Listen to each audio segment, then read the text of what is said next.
So, this is Devil Went Down to Georgia. This was actually not intentionally the short story that I intended it to be. Mass, this is not even a situation that I intended to even be put in or be experienced, to say the least. Mass, this is how the story begins. First and foremost, I do not own the IP, so do not monotize this video. This is only for non-profit studies only. Now, I just have to say this. This is personal. This is also business.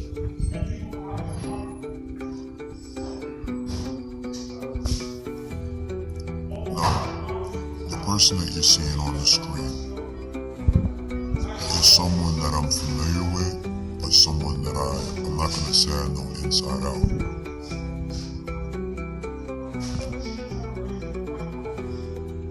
Prior to his demise, I'm not going to say that I watched his life go spiraling out of control.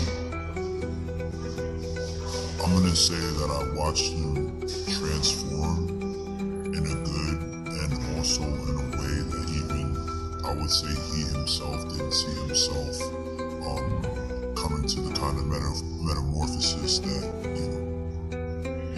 became a part of his untimely demise.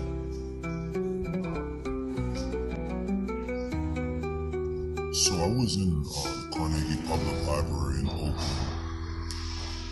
in Pittsburgh, Pennsylvania, and I was on the second floor, and I was sharing some post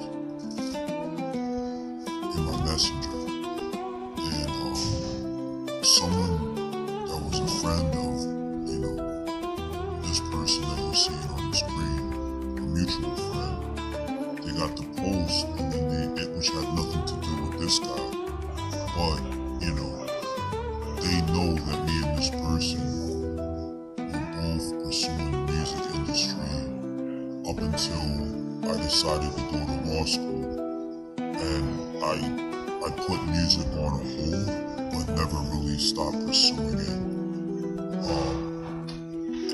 with the approach that I was pursuing it prior to me coming to law school. So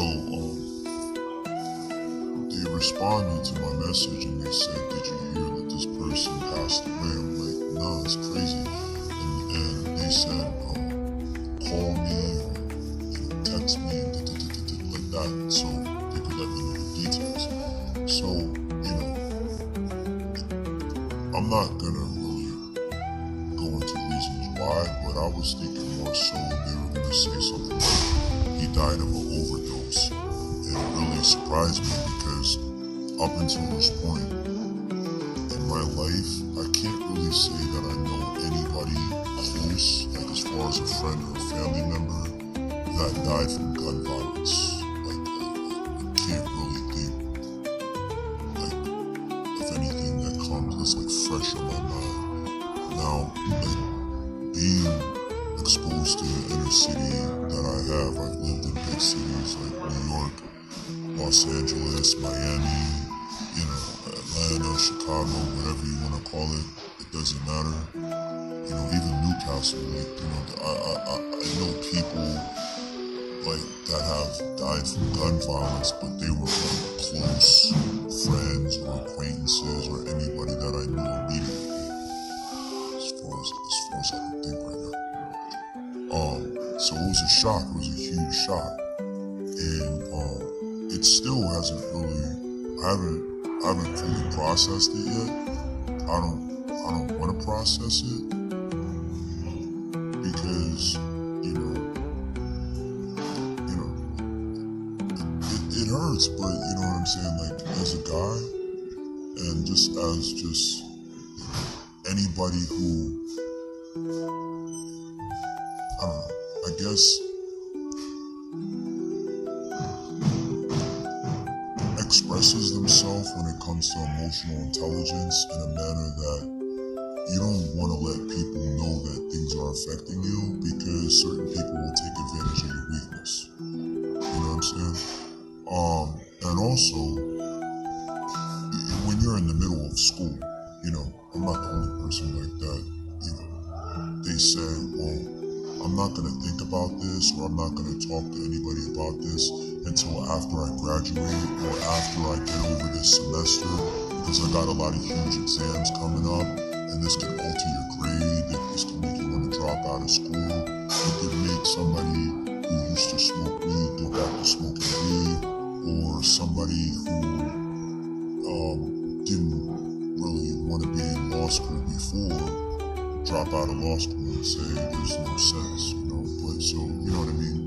A lot of times, you know, stuff like this happens. So, you know, to people who are in the military, and they leave boot camp because of that, and they never go back. Or they leave college because of that, and they never go back. Or they lose their focus. And so, you know, it's just like, you kind of like, you know, desensitize yourself from the reality that this person isn't there.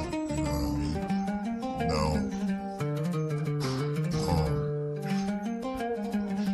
but then you say to yourself, like I said to myself,